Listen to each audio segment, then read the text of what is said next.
Hello, so my name is John, and in this video, I will talk about effective communication in an embassy interview. So, this type of interview is very important because it can determine if a person gets a visa or not. However, many people fail not only because of their answer, but because of poor communication skills. In this video, I will show a real-life scenario using do's and don'ts. Focuses on both verbal and non-verbal communications. So let me tell you a short history. Last week, a person had an embassy interview, but he was not well prepared at all. His communication style affected the result of the interview. So I'm gonna give you an example how it looks like. So the officer asked, "Why do you want to travel?" I don't know, maybe touring, yeah. So this is a bad example of communication. So what is the issue? The first one is poor body language. This person avoids eye contact and has cold body language. This makes him look insecure and untrustworthy. So issue number 2. So informal and unclear language. He uses vague and disorganized answers, which creates a confusion. Also, inappropriate tone. The tone is not professional at all.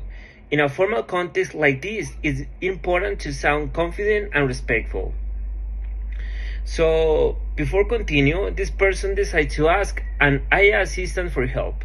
Like an example, I'm gonna ask to ChatGPT, like for an example of an interview. So I'm gonna ask, okay, I'm gonna give you an example. Hey ChatGPT, how can I improve my communication in an embassy interview?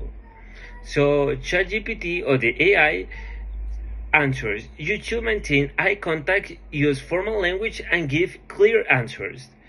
Okay, so I will apply these strategies.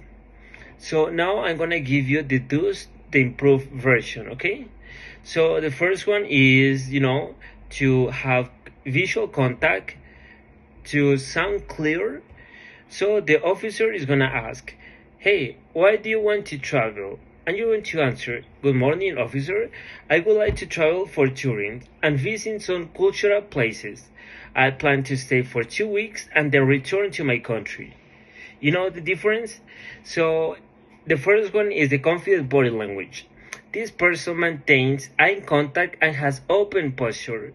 This shows confidence and honesty. Also, clear and structured answers. This answer is direct, organized, and easy to understand. And then formal tone. This person uses polite and professional language, which is appropriate for this context. Also, just keep in mind that this example shows how both verbal and non-verbal communication affect interaction.